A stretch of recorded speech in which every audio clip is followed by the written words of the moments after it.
Hi friends, నేను Vijay. So మరొక కొత్త ఇంపార్టెంట్ మీకు ఎగ్జైట్మెంట్గా ఉండే న్యూస్తో వచ్చాను. సో ఎక్కడ కూడా స్కిప్ చేయబాకండి. నేను ఎప్పుడు కూడా ఈ బిగ్ బాస్ అయిపోయిన తర్వాత ఈ కొత్త కొత్త అంశాలు ఏవైతే ఉంటాయో ఎంటర్టైన్మెంట్కి సంబంధించి, అదేవిధంగా మన సినిమా వాళ్ళకి సంబంధించి, లేదా ఏదైనా కొత్త అంశంగా తెలిస్తే వాటి గురించి వీడియోలు పెడతా ఉంటాను. సో అవి తప్పకుండా చూడండి. సో కొత్తగా మన ఛానల్ ఎవరైనా చూస్తున్నట్లయితే తప్పకుండా లైక్ చేయండి, షేర్ చేయండి, సబ్స్క్రైబ్ చేయండి. సో మన ఛానల్ గ్రోత్కి సహాయపడతారని మిమ్మల్ని కోరుకుంటున్నా. ఇప్పుడు అసలు విషయానికి వద్దాం. ఎక్కడ స్కిప్ చేయబాకండి. ఇది శివాజీని గురించి. సో మామూలుగా శివాజీ ఏంటంటే బిగ్ బాస్ రాక మునుపు ఫస్ట్ సినిమా హీరో. అతను పడ్డ కష్టాలన్నీ ఇప్పుడు అవసరం లేదు, మనకు చాలా కష్టాలు పడ్డాడు.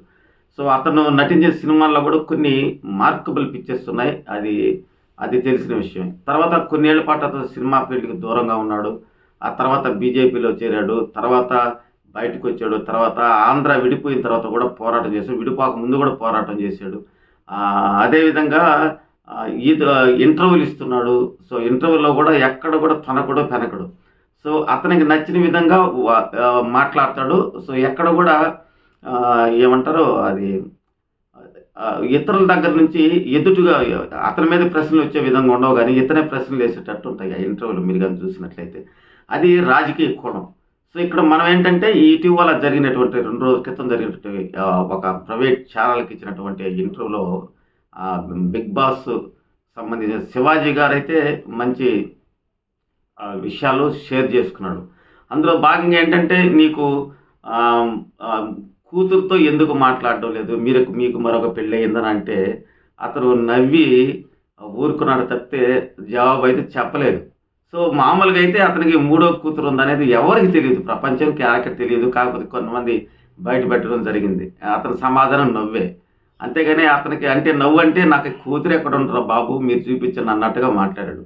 తర్వాత రాజకీయాల గురించి ప్రస్తావించినప్పుడు, రాజకీయాల్లో మీరు ఆ ఇంటర్వ్యూలు ఇచ్చేటప్పుడు డబ్బులు తీసుకున్నారా, తీసుకుని మాట్లాడతారట కదా అని వేసిన ప్రశ్నకి చిర్రెత్తుకొచ్చింది శివాజీకి.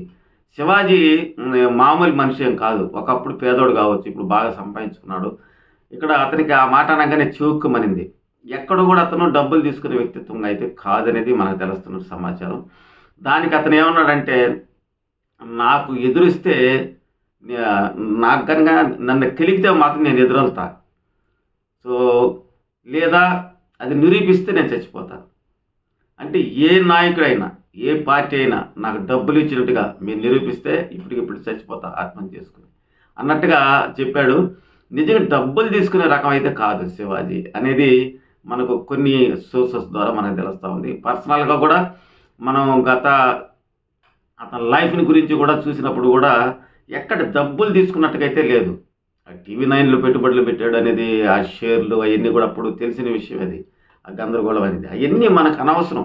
ఇప్పుడు బిగ్ బాస్కి వచ్చిన తర్వాత బిగ్ బాస్ విషయాలే చర్చించాలి, కానీ అతను పర్సనల్ లైఫ్కి వెళ్ళి రాజకీయాలు మీరు డబ్బులు తీసుకున్నారు ఇవనేసరికి కోపం వచ్చింది. అతనికి ఇరిటేట్ అయిపోయాడు బాగా.